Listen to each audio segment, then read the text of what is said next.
तो गाइस आज आपके साथ जो रेसिपी शेयर करने जा रही हूँ बहुत ही मज़ेदार सी ज़बरदस्त सी रेसिपी है। तो आपने मेरी वीडियो को जो है ना एंड तक फुल वॉच करना है। उसके लिए सबसे पहले मैंने प्याज़ ले लिया, इसको हम लोग ब्राउन करेंगे। हल्का सा आपने इसको ब्राउन करना है और ब्राउन करने के बाद जो है ना वो हमने इसके अंदर ऐड कर देना है लहसुन अदरक का पेस्ट और टमाटर का पेस्ट।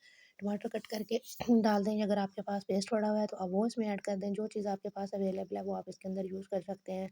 तो बहुत मज़ेदार सी ज़बरदस्त सी रेसिपी बनने जा रही है। मेरी वीडियो को आपने एंड तक फुल वॉच करना है, इसको स्किप बिल्कुल मत कीजिएगा। तो मैंने यहाँ पे टमाटर और कट की हुई जो सब्ज़ मिर्चें थी वो मैंने इसके अंदर ऐड कर दी। इसको हमने थोड़ा-सा भूनना है, उसके बाद हमने जो बीफ बॉयल करके रखा हुआ है उसको अच्छे तरीके से गला लिया था। नमक ऐड करेंगे और उसको इसके अंदर ऐड करके उसको भूनेंगे। मैं यहाँ पर आज बना रही हूँ बीफ वेजिटेबल पुलाव। वेजिटेबल्स में मैंने लिए हैं मटर, गाजरें और आलू लिए हैं, इनको मैंने कट करके रख लिया और दूसरी साइड पे मैंने बीफ को बॉयल कर लिया था। तो ये बीफ इसके अंदर ऐड करेंगे और इसको हमने बहुत अच्छे तरीके से भून लेना है। इतने अच्छे तरीके से भूनना है जिस तरह से हम लोग वैसे जो है सालन बनाने के लिए बीफ को भून लेते हैं, तो हमने इसको इसलिए पहले टेंडर कर लिया था। इसको हमने बहुत अच्छे तरीके से भूनना है और इसके अंदर हमने ऐड कर देनी है कुछ वेजिटेबल्स जो कि मैंने आपको शुरू में बताई थी।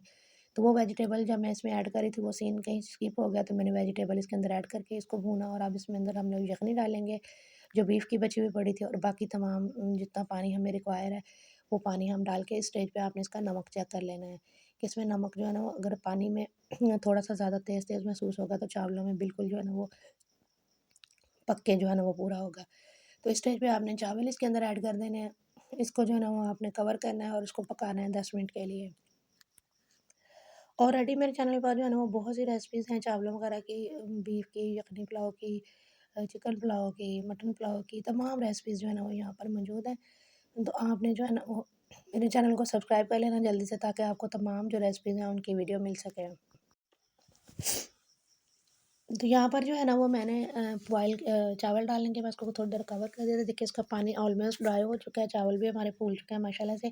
तो इसको अब हमने जो है ना वो कवर करके दम लगाना है 5 से 7 मिनट के लिए इसी तरीके से, ताकि जो है ना हमारे चावल बहुत अच्छे तरीके से रेडी हो जाए। उसके बाद हम करेंगे इसको डिश आउट और फिर मैं आपको दिखाती हूँ इसके फाइनल लुक के कितने ज़बरदस्त और मज़ेदार से हमारे राइस जो है ना वो बन के रेडी हुए हैं। तो ये जो है ना वेजिटेबल पुलाव हमारा बन के रेडी हो चुका है। मैं इसको सर्व करती हूँ और आपको दिखाती हूँ।